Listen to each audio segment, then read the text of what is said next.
जब तक मेरे बेटे के हत्यारों को फांसी की सजा नहीं मिल जाती, तब तक मैं उसकी 12वीं की क्रिया यानी श्राद्ध कर्म नहीं होने दूंगी।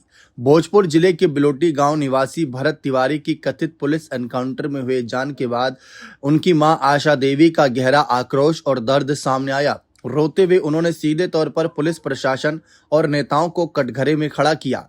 आशा देवी का कहना है कि उनके बेटे के निधन की दोषियों को जब तक फांसी की सजा नहीं मिल जाती, तब तक वे 12वीं का श्राद्ध क्रम पूरा नहीं होने देंगी, भले ही उसकी शुरुआती क्रियाएं शुरू हो चुकी हों। उन्होंने इस मामले में संलिप्त एसटीएफ के 6 जवानों और संबंधित वरिष्ठ अधिकारियों पर तत्काल सख्त कार्रवाई की मांग की है। मृतक की मां आशा देवी ने कहा कि वे अपने बेटे के लिए सिर्फ और सिर्फ न्याय चाहती हैं। उन्होंने चेतावनी दी कि जब तक उनके बेटे की जान लेने वाले पुलिसकर्मियों और अधिकारियों को फांसी की सजा का आदेश नहीं हो जाता, तब तक घर में श्राद्ध की अंतिम रस्में पूरी नहीं की जाएंगी। पीड़ित मां का आरोप है कि नेताओं और अफसरों ने हमेशा केवल झूठे वादे किए, जबकि जमीन पर कोई ठोस काम नहीं हुआ। चुनाव के समय बड़े बड़े दावे करके मुकर जाने वाले राजनेताओं और अधिकारियों की जनता के प्रति जवाबदेही तय होनी चाहिए, क्योंकि इन्हीं व्यवस्थाओं से लड़ते हुए उनके बेटे को जान गंवानी पड़ी।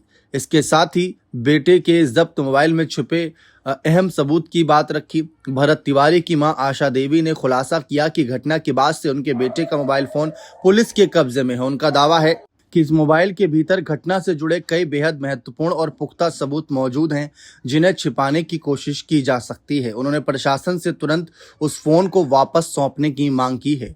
आशा देवी ने रोते हुए अपने बेटे भरत भूषण तिवारी की उन अंतिम इच्छाओं और मांगों को साझा किया, जिन्हें पूरा कराने के लिए वह अब जीवन भर संघर्ष करने को तैयार है।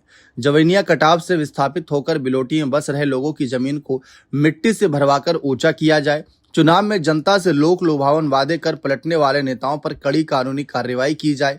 थाने में जब्त किए गए भरत भूषण के मोबाइल को सुरक्षित रखकर परिवार को लौटाया जाए। फिलहाल देखते हैं इस मामले पर मां की बातों को कितना गौर से सुनकर कार्रवाई की जाती है। बने रहे चैनल के साथ। बहुत बहुत शुक्रिया।